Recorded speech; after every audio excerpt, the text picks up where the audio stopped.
welcome to Law Diaries Lex Comentario. So we are here again for another vlog. Bridging program vlog. So today is actually August 26 and it's already 5:14 in the afternoon. So mamayang 7 PM meron kaming recitation. And sa torts and damages. And ayan, kumakain ako ng burger. So ayun. Maliligo muna ako guys. As you can see, nakatawel pa ako kasi maliligo na ako. So ayun na nga, maliligo muna ako dahil kasi i-charge ko lang yung camera ko kasi yung lowbat niya I'll be back. Hi mga Beshivel. So ayun, tapos na akong maligo. Actually, ayan nagmamaganda na naman yung lola nyo dahil. Actually, I make a product review about this beauty blender. Ang ganda niya. Ayan. Wala po akong aral, as you can see. Hindi nyo nakita sa vlog ko na nag-aaral ako or what. And it's 6 PM na guys. So 1 hour na lang at magsistart na yung online class. At eto pa rin yung lola nyo. Nagpapaganda pa rin ng bonggang-bongga. So ayan, sana hindi ako matawag sa recitation ngayon guys. Sana hindi mag-receipt, please Lord. Mapapahiya ako this time. Luck cannot save me this time guys. So torts and damages pala yung subject namin ngayon. But, magre-review ako, of course. Magre-review ako ng konti. And then, para ready na tayo sa ating online class. I'm actually having a review, guys.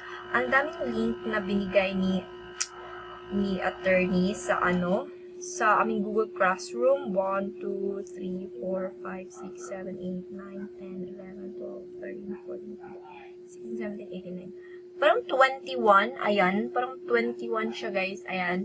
Yan lahat yung babasahin. So, kapag kiniklik mo siya, guys, pupunta siya sa parang, link siya actually. Tapos, ayan.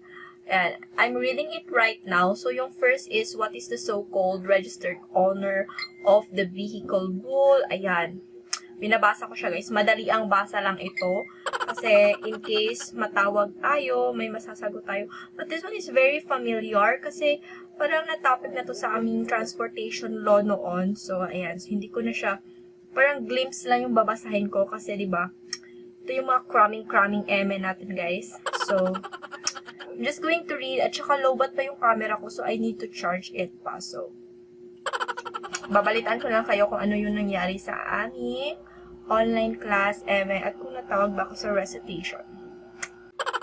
Ayan, so tapos na yung aming online class at kumain na rin ako and I'm currently working tapos check ko yung mga emails dito kasi yung credit transaction namin is meron siyang email using our institutional email. Ang dami ko ng emails guys. And ano pa ba? Nag-download na rin ako ng recording sa aming torts discussion kanina, which is really nice. Hindi ko na pa-recitation si Sir, so I'm so blessed. So tomorrow, we have our insurance and succession na lecture. And then sa Friday, we have our credit transaction. So today, I'm gonna study siguro credit transactions. Oh my gosh. Ang dami.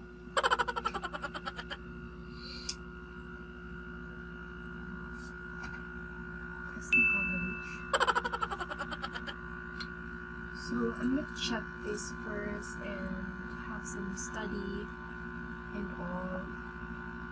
So, just update you guys. So, I just want to finish this vlog. Ayun na nga, maraming gawain for tomorrow, lecture class, and eme. So, sa torts na discussion pala namin, guys, sabi ni Sir, magkakaroon kami ng final quiz next Tuesday, and then we're done.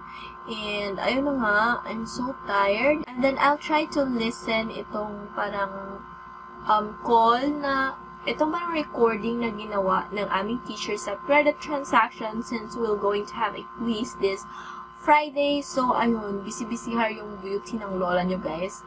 Anyway, this ends our bridging program vlog, the Law Student New Normal Edition. See you again tomorrow for another vlog. Bye-bye!